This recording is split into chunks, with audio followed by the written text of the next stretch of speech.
The evening light spilled through the kitchen window, stretching golden fingers across the mahogany table. The smell of rosemary and garlic hung in the air, a familiar warmth that should have felt like home. But something was off. It had been off for a while.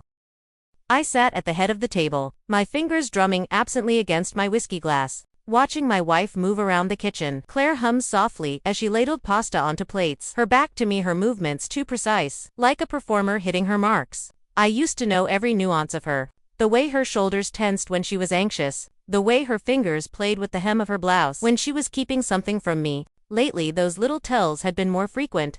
A misplaced sigh, a glance at her phone that lingered just a second too long. She was hiding something. Long day?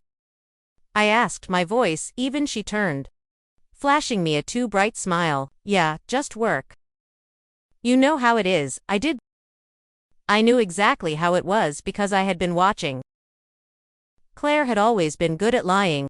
Not in a malicious way, at least not before now, but in the way people lie, to smooth over life's rough edges. A white lie here, a half-truth there. But lately her lies had weight. It was in the way she laughed at the wrong moments, the way she dodged my gaze when I asked about her day, the way she started sleeping, with her phone face down on the nightstand. I told myself I was being paranoid. That I was imagining things. That, after 15 years of marriage, it was normal for things to feel different. Then I found the first real crack. It was a Tuesday night. Claire was in the shower, her phone buzzing against the bathroom counter. Normally, I wouldn't have touched it. But something in my gut twisted. I picked it up. A single notification glowed on the screen. Unknown caller, one new voicemail. My pulse ticked up. I glanced at the bathroom door. The shower was still running. Steam curled under the gap. I swiped the screen, my hand steady, my breath not. The automated voice greeted me, then played the message. A man's voice. Low. Intimate. I miss you already. Tonight was perfect. Call me when you can. The world around me shrank. The message ended. I stared at the phone, the words branding themselves into my skull. I put it back before she could notice. And I waited. Waited for her to slip. Waited for confirmation. Waited for the perfect moment, to make her world collapse, just like she was about to do to mine. I didn't sleep that night. I lay beside her, staring at the ceiling, listening to her steady breath. She had no idea that her secret had slipped. That I knew. But I needed more than a voicemail. I needed the full truth. The next morning, Claire left for work like nothing had changed. She kissed me on the cheek, her lips cold, and walked out the door. The second she was gone, I went to work. It took me less than an hour to access her cloud, backups, photos, messages, call logs. People think they're careful, but no one covers every track. And there it was. A name. A number. James Carter. There were texts, hundreds of them. Him, can't stop thinking about last night. Her, I'll find a way to see you again. I just need to be careful. My hands tightened into fists. Photos of them together. Of her in places she told me she'd been alone. A hotel room dimly lit. A dinner table, candles burning low. A final text from the night before. Tomorrow will be the hardest. I wish you were next to me at dinner instead of him. Our family dinner tonight. I clicked the voicemail again, letting his voice seep into my bones, harden my resolve. That was when the plan took shape. Claire thought she had control. That I was clueless. That she could lie to my face and slip between another man's sheets without consequence. She was wrong. By the time our family sat down for dinner, she wouldn't be the one in control anymore. I would. and I would make sure she never forgot it. I spent the rest of the day crafting her downfall. Claire had made one fatal mistake. She thought I was weak. That I'd look the other way. That I'd never really find out. But I wasn't weak. I was patient. I forwarded the voicemail to my phone. Then I copied the most damning texts and photos to a hidden folder. I wouldn't need all of it, just enough to destroy the illusion of the perfect wife, mother and daughter she'd so carefully built. The guest list for dinner was set. Our 2 kids, her parents, and by some cosmic stroke of luck, James Carter himself invited by Claire under the guise of an old family friend stopping by for a drink. She really thought she could keep playing me. By 6 p.m. the dining room was set. A bottle of red wine breathed on the table. Candles flickered. The smell of slow roasted lamb filled the air. Everything was perfect except Claire. She was restless. Her eyes darted to her phone, her smile a little too tight. She was waiting for him. I almost felt sorry for her. Almost. The doorbell rang. She stiffened, just for a second. But I caught it. "Could you get that?"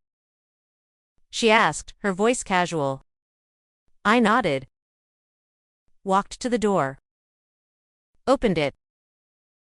James Carter stood there dressed sharp, carrying a bottle of expensive bourbon, like he belonged here. He smiled, oblivious to the trap he just walked into. "Come in," I said, stepping aside. His eyes flicked past me, searching for Claire. I said nothing. Just watched as he walked into my home, shook my son's hand, complimented my daughter's drawing, exchanged pleasantries with Claire's parents. I let him settle in. Let the wine pour. Let the conversation flow. Then when the moment was just right, when Claire thought she had survived another night of deception, I pulled out my phone, pressed the button, and let his voice fill the room. "I miss you already. Tonight was perfect. Call me when you can." Claire went pale. The room fell silent. And then my son, our son, looked at her and asked the question that shattered everything. "Mom, who is that?" The silence stretched thick and suffocating. Claire sat frozen, her fingers gripping the stem of her wineglass like it was the only thing keeping her tethered to this moment. Her breath hitched. A slow dawning horror flickered in her eyes, as she realized there was no way out of this. James Carter's face drained of color. His hand twitched toward his drink, but he didn't reach for it. His gaze flicked to Claire, searching for direction, for a script. But there wasn't one. My son's voice broke the silence again. "Mom." His voice was smaller this time, confused, fragile. My daughter looked between us, her brows knitting together. Claire finally found her voice, but it was weak. I don't know what that is." I laughed. A dry, humorless sound. "She still thinks she can lie her way out of this." I leaned back, turning my phone in my palm, like a magician revealing his next trick. "You don't know what that is?" I repeated, my voice smooth even. "That's odd because this voicemail came from your phone." "Claire." Her mother gasped. Her father's face darkened. Claire shook her head quickly, too quickly. I don't know how I cut her off. "Stop." She flinched. The kids shrank back, sensing the shift, the undercurrent of something deeper, something ugly beneath the surface. I turned my gaze to James, who had been sitting in stunned silence, his shoulders hunched like a man awaiting execution. "James, do you have something to say to my wife? Because from what I hear, you two were quite close last night." He swallowed hard. Claire's father slammed his glass down. "Claire, what is he talking about?"